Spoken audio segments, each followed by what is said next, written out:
Aí é o seguinte, a osmorregulação é justamente... Estão me escutando bem? Só para confirmar. Gravando. Perfeitamente. Ótimo. A osmorregulação é a questão do equilíbrio osmótico, né? Concentração de sais, de líquidos entre o meio interno e o externo de qualquer ser vivo. No nosso caso, quem está fazendo esse papel é o nosso rim, que executa processos para manter o nosso equilíbrio líquido e da concentração de sais, que é a osmorregulação. Essas atividades é o que nós chamamos de processos para manter o equilíbrio dinâmico do corpo, né? Que é o que nós chamamos de homeostase.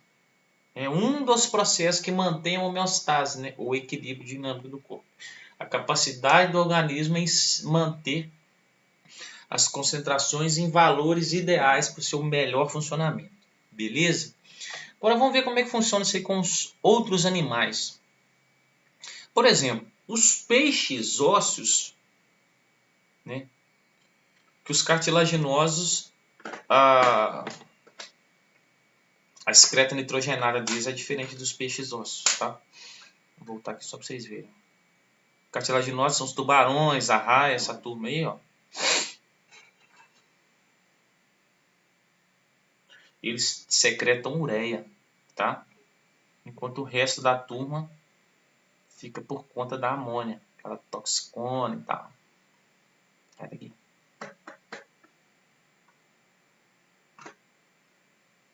Então, olha só, os peixes ósseos é o seguinte.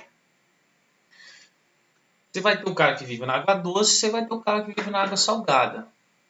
Aí você pensa comigo, gente. Dentro da célula de qualquer ser vivo tem sódio, potássio, aqueles íons, né? Sais, são utilizados nas bombas de sódio e potássio, em vários outros mecanismos celulares. Então, se juntar essas aguinhas salgadinhas, digamos assim, de todas as células do animal, e ele estando numa água doce, muitas vezes a concentração salina do meio interno dele é maior do que o meio externo.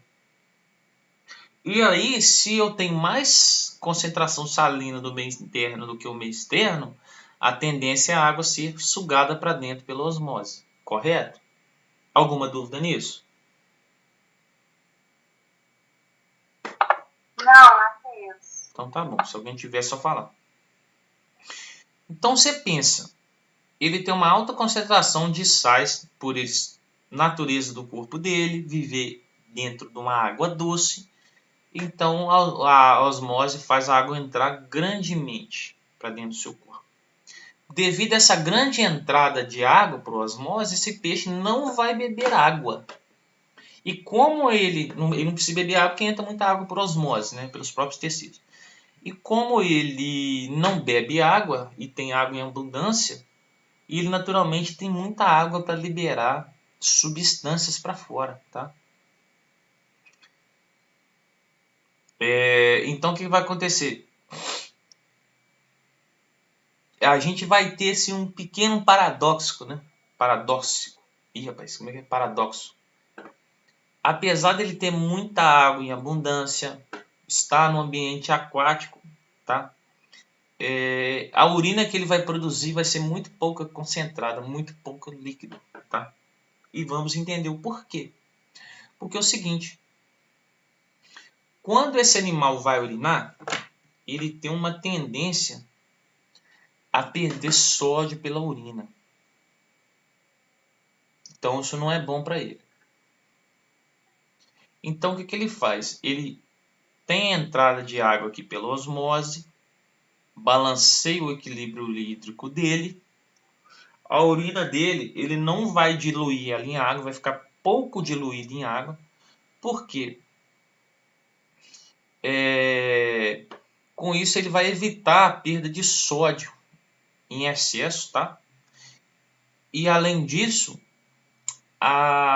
o sódio é captado pelas suas brânquias, tá? Porque você pensa, ele tem muita água aqui, então ele vai usar essa água aqui pra caramba para liberar a urina. Mas se ele usar isso aí, ele vai ter uma grande perda de sódio. Então ele acaba tendo que segurar essa barra aí, tá? Alguma dúvida, gente? Por enquanto, não. Tá bom. Aí vamos pro próximo.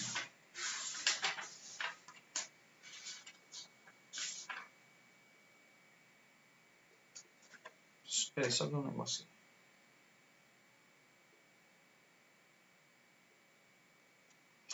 Aí tá. Se eu pego aqui o peixe de água salgada,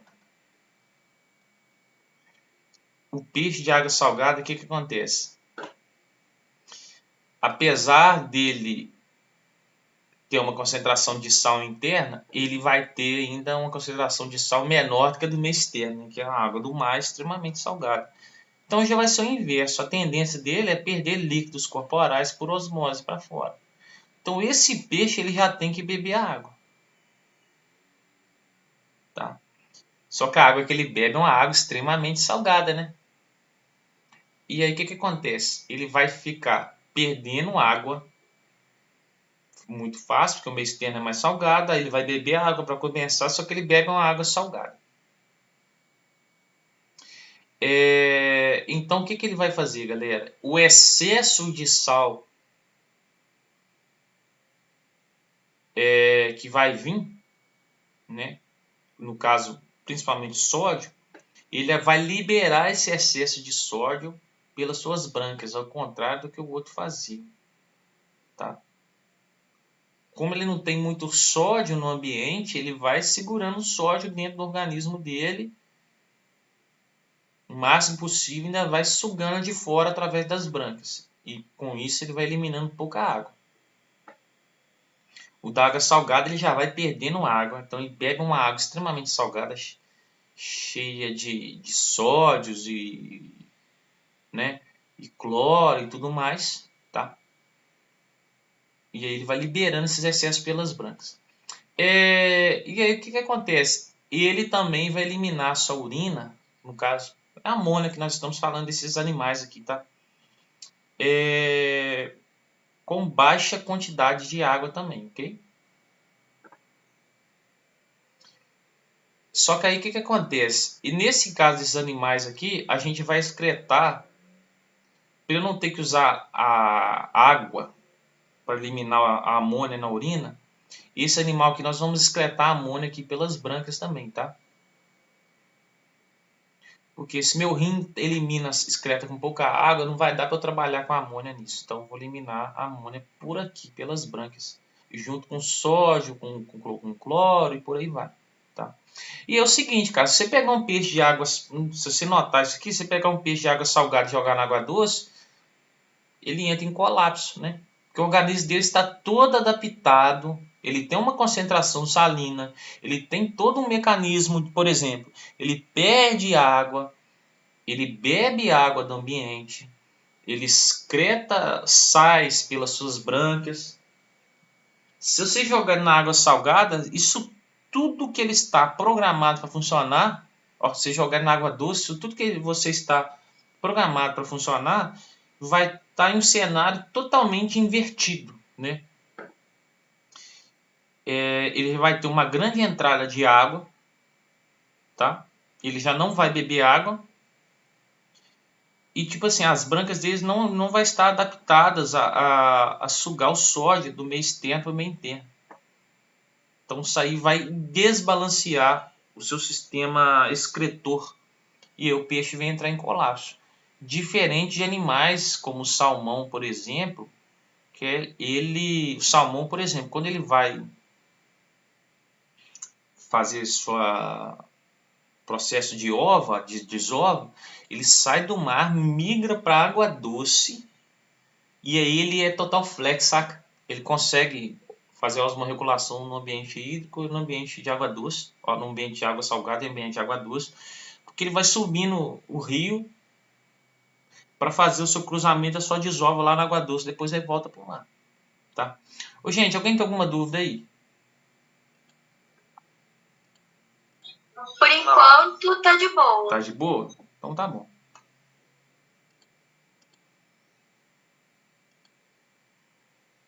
E aí, para fechar aqui,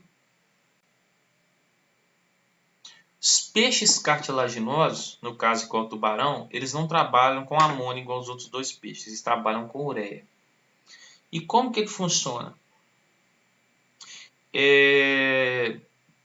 O interessante é que é o seguinte, eles produzem amônia como os outros peixes, só que eles vão pegar essa amônia e converter ela em ureia e trimetilamina, tá? E aí ele vai guardando a ureia e a trimetilamina, porque ele vai aumentar a concentração, digamos assim, de sais no corpo dele, tá? E aí com isso o que acontece? Ele faz a água entrar e balancear o meio interno dele, tá? Ok? Porque vamos supor, se ele não armazenar a amônia e a trimetilamina, a concentração interna dele de sais vai ser menor do que o meio ambiente. Então a tendência dele é perder água. Só que ele é muito doido essa jogada. Ele vai pegando isso, vai retendo essas excretas, com isso ele aumenta as concentrações, digamos assim, osmóticas no corpo dele, salinas, e aí ele passa a nivelar com a concentração do meio externo ou até ficar superior. Com isso ele passa a ganhar água, tá? E todos os sais que ele vai adquirindo em excesso é liberado por uma glândula, tá? Que está no reto dele, que excreta o excesso de sal, tá? Que ele acaba engolindo a água do mar também quando ele vai comer algum animal e por aí vai, tá? E répteis e aves, eles já vão ter glândulas especializadas em excretar o excesso de sal. Por exemplo, as aves vão ficar comendo peixes de água salgada, extremamente salgada. Então vai comendo, vai retendo aquele sódio, aquelas íons, né? Aqueles sais. Uma hora ela elimina através de uma glândula próxima aos seus olhos, que dá a impressão que até que ela chora, cai um líquido salgado. Aí a pessoa olha e acha que a ave está chorando. É o caso das tartarugas também, que vão ter essas glândulas, tá? Aí você acha que ela está chorando. As iguanas, por exemplo, dão uma espécie, as iguanas que vivem próximas ao mar. Nossa, dá licença, rapidinho. Ah. Você recebeu alguém aqui hoje no prédio? Não, por quê? Porque tinha gente aqui dentro. Ó. Tá. E aí o que acontece? Essas iguanas marinhas, que elas alimentam de animais ali marítimos, que são animais que vivem no mar ali naturalmente, elas vão ter que excretar o excesso de sal. E muitas vezes elas fazem isso através de um espirro, tá? E aí, para a gente fechar, a gente pega os mamíferos marinhos, no caso, tá? Esses caras vão ter a sua fisiologia igual aos animais que vivem no deserto. Porque o mamífero marinho está cercado de água, mas é água salgada, né? Então ele não pode ficar bebendo água do mar. E a água que ele vai adquirir vai vir através de seus alimentos. Então é pouca água, tá? Então, naturalmente, eles vão produzir uma urina bem concentrada, pouco diluída, tá? E aí, no caso, ele vive igual um animal que não tem água em abundante, que é o caso do deserto. E aí que, galera, fala por que a gente não pode beber água do mar, que é interessante, porque uma água do mar vai ter por litro 35 gramas de cloreto de sódio, que é simplesmente 40 vezes mais do que a concentração do nosso meio interno. Então, você ingerindo uma água dessa, você vai perder uma quantidade de água para eliminar e diluindo, né, lavando esse excesso de sal do seu organismo, né? Que aí você acaba desidratando, com quadros de dores de cabeça, tonturas, fraquezas, eleva o batimento cardíaco, você pode até morrer dependendo da quantidade que você ingerir. Esse ratinho canguru aqui é uma coisa muito simples, ele é muito miudinho, e tudo que ele come já tem pequenas quantidades de água que já abastece suficientemente o corpo dele. Então ele não precisa de ficar utilizando não precisa ficar bebendo água. Oi, gente, aqui é o seguinte, ó. O que faz uma pessoa depender da hemodiálise? É uma situação, um problema que cita lá no início do capítulo, que eu não abordei porque eu já pego aqui no final. Hemodiálise é o seguinte, quando seu rim para de funcionar, você tem que ir simplesmente numa máquina que vai fazer o que seu rim faz. Tá? É o que a gente chama de máquina de hemodiálise. E aí, dependendo do caso, a hemodiálise vai ficando tão insuficiente para dar conta do problema da pessoa que você tem que fazer um transplante renal. Pode ser que isso resolva, pode ser que não. O que acontece? A hemodiálise basicamente é quando você tem insuficiência renal. Seu rim para de fazer suas atividades com eficiência. Ele vai fazer em partes, ele vai ter uma porcentagem, meu rim consegue trabalhar 30% só, 70%. Aí é o grau de acordo com cada pessoa. Porque é o seguinte, essa máquina, o que ela vai fazer? Antes de eu chegar na máquina, várias coisas podem fazer você desencadear uma insuficiência renal. Pressão alta constantemente, reações alérgicas intensas, infecções generalizadas, pressão baixa, insuficiência cardíaca. O que acontece? Você pode ver, pressão alta ou pressão baixa é seu sangue circulando com velocidade mais rápida do que precisa, que é a alta, ou menos rápido que precisa, que é a baixa. A baixa, por exemplo, pode ser causada por insuficiência cardíaca. Isso tudo vai fazer seu rim trabalhar menos. Vai forçar a barra para o lado do seu rim. Tá? Um câncer, tá? Excesso de medicamentos, excesso de consumo de suplementos de proteínas pode sobrecarregar os seus rins e gerar uma insuficiência renal. E a insuficiência renal é o seu rim trabalhando quase nada ou muito pouco. Tá? E aí você vai depender de uma máquina para retirar as substâncias em excesso do seu corpo e substâncias tóxicas. Então, tem pessoas que precisam de fazer hemodiálise uma vez por semana, tem pessoas que precisam de 2, tem pessoas que precisam de 3, pessoas que precisam de 4. Tem pessoas que ela tem a máquina de hemodiálise na casa dela e todo dia ela tem que fazer hemodiálise. Porque já é a pessoa que o rim dela já não está trabalhando nada. Tá? Porque se a pessoa fica sem fazer hemodiálise, você acumula essas substâncias tóxicas em excesso no organismo e você vem a óbito. Tá?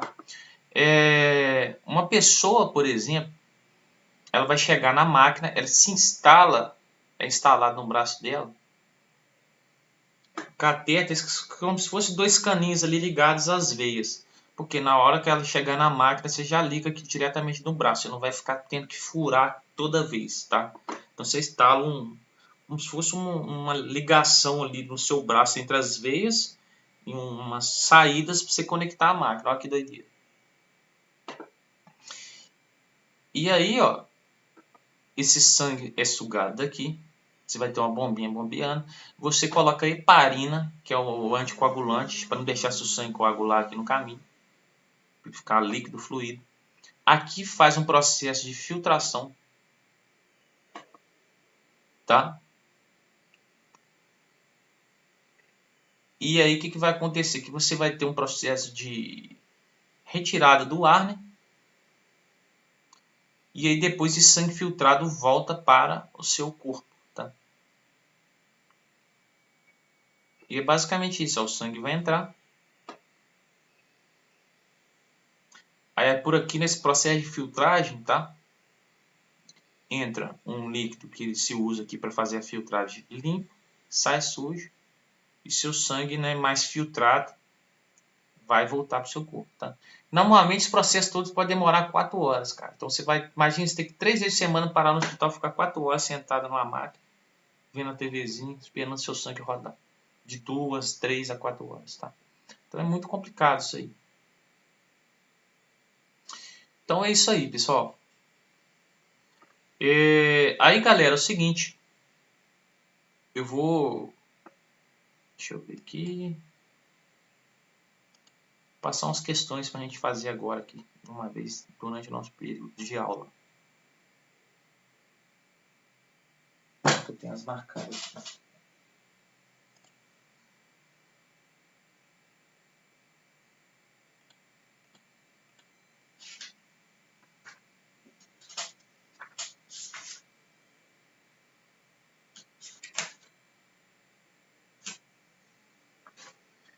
Vamos lá, pessoal. Número 4 das 777. Fazer agora, tá?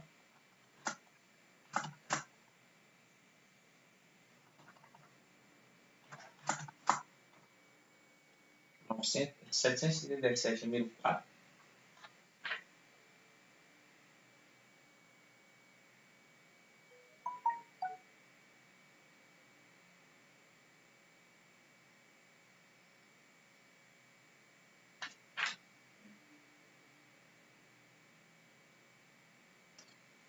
Bom, 4, número 5.